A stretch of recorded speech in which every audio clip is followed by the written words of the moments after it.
11 جلسې ته ښه راغلاست. خدای دې وکړي چې جوړ روغ او سلامت اوسئ. ځوانانو راځو همدې 11 جلسې ته موږ ضمیرونه شروع کړي وو، نوم برخه خلاص شوې وه.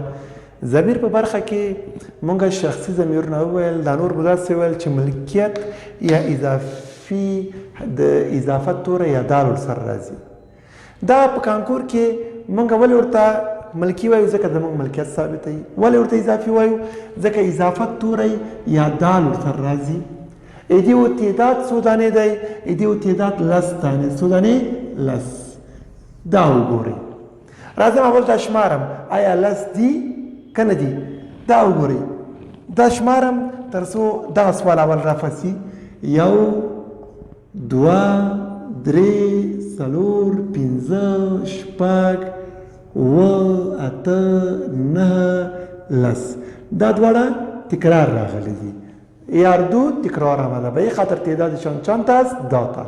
یگانه ضمایر که از شما میخواه که تعدادشان چند است، یک ملکی از اضافی از شما میخواه، دوم که هستن ای پلوی یا قیدی ضمایر از شما میخواه که تعدادش چند است، تعداد از شما پرسان میکنن. پس این که است داتا است. من پیش گفتم اول میایم چوکاتش تکمیل میکنم. چوکاتش وقتی که چوکات تکمیل شد، پس از او باز خود به خود ضمایر به جای اشخاص میاد و اشخاص هم 3 دانه هستند، یا متکلم است یا مخاطب است یا غایب. پس میایم این از لحاظ عدد به مفرد و جمع تقسیم شد. از لحاظ حالت هیچ تقسیمات نداره. از لحاظ اشخاص متکلم، مخاطب و غایب. غایب که است باز به مذکر و مؤنث تقسیم شد. مذکر میان نزدیک است یا دور، مؤنث میان نزدیک است یا دور. حالی صحیح کنید. من گفتم ملکیت مرا به اثبات میرسانه. اولی گپ را ثابت میکنم، آیا ملکیت را به اثبات میرسانه یا خیر. میگم این ای قلم دغه از ما ده، ای از من است. دغه ستا ده، ای از تو است. مذکر نزدیک دغه ده، ای از ای است. مذکر دور دغه ببخشین که اینجا ای اشتباه شده، ولی ای را ببین دغه د هغه دی، د هغه ای از او است. دغه د دی دی، دغه د دی مذکر د دی، ای از ای است. مؤنث نزدیک دغه د هغه دی، ای از او است. مؤنث دور. اینه ملکیت ای قلم است، ای ملکیت را به اثبات رسان. اما قسم برای جمع دغه از مونږ دی، ای از ماست. دغه ستاسو دی، ای از شماست. نن مذکر نزدیک دغه د دوی دی، ای از اینهاست. مذکر دور دغه د هغوی دی، دغه د هغوی دی، د هغوی دی، هغوی ای از اونهاست. دغه د دوی دی، د دوی، د دوی ای از اینهاست. مؤنث نزدیک جمع، مؤنث دور دغه د هغوی دی، ای از اونهاست. پس سعی کنید این ای یکسان آمده و ای هر دو یکسان آمده. به این خاطر ای تعدادشان چند است؟ داتا. و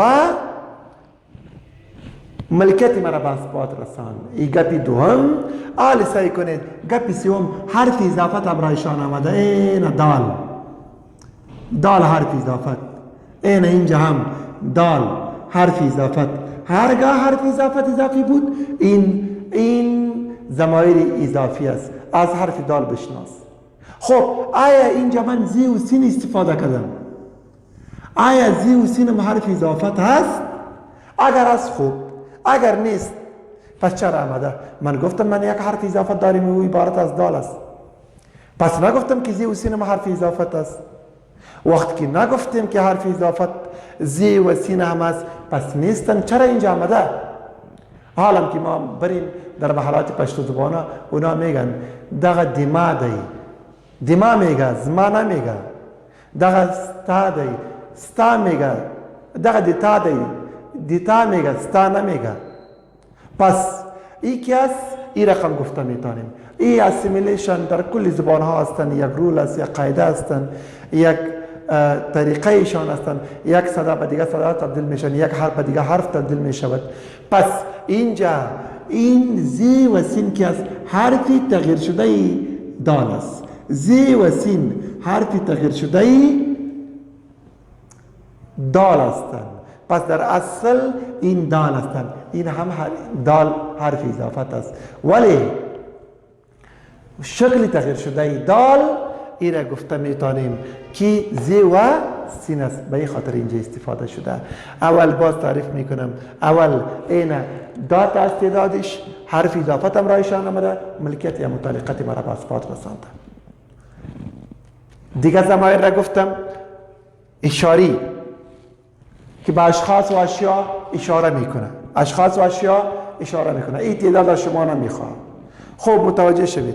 وقتی که من اشاره میکنیم به کس، خب من متکلم شدم برای خودتان میگم، به سیوم اشاره میکنم.